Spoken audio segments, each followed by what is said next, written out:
Jadi, dari data yang beredar, rata-rata IQ orang Indonesia itu bisa dibilang termasuknya rendah. Nih, kita lihat datanya. Kita ranking 10 dari 11 negara. Nilainya samaan lagi sama yang paling bawah. Seberapa rendah IQ orang Indonesia? Indonesia ternyata peringkat 130 dari 199 negara. Dan kalau misalnya di Asia Tenggara kita peringkat 10 dari 11 negara. Indonesia menempati posisi top global nomor 2 di rata-rata IQ se-Asia Tenggara. Kalau monitormu dibalik. Sebetulnya yang membahas tuh banyak sih penyebab dari IQ yang rendah ini.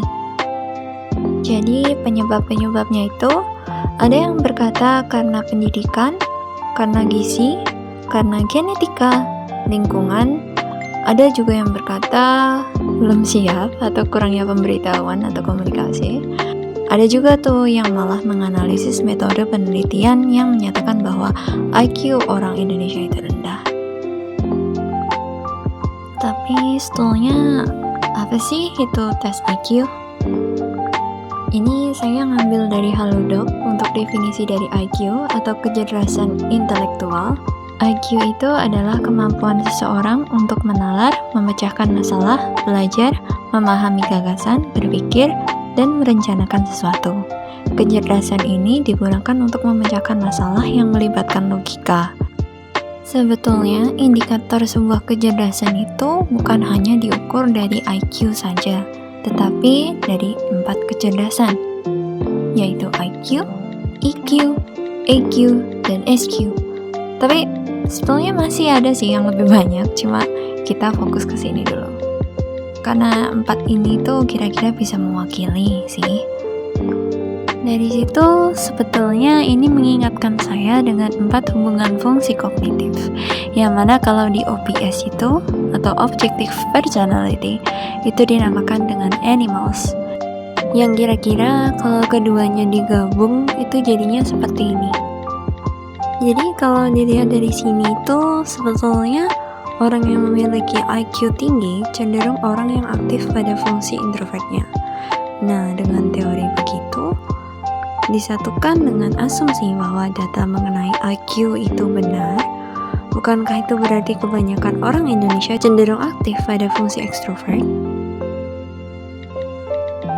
Sebetulnya yang ingin saya sampaikan itu, IQ mungkin sebagian orang itu akan melihatnya sebagai tolak ukur kepintaran. Namun sebetulnya mungkin IQ itu bukanlah tolak ukur kepintaran, melainkan bersama EQ, AQ, dan SQ, mereka akan menjadi status dasar dari orang tersebut.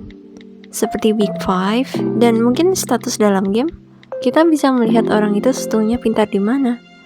Kalau iya, kamu seorang penyihir, tentu asumsinya poin magicnya akan tinggi.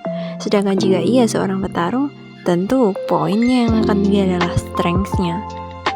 Yang mana intinya itu, kita punya ciri khas masing-masing yang membedakan satu negara dengan negara yang lain. Oke lah, mungkin IQ kita rendah, tapi bagaimana dengan yang lain? Bagaimana dengan EQ, AQ, dan SQ kita? Karena mungkin bisa saja sih kita meningkatkan IQ, tapi pasti ada status yang akan rendah, kan?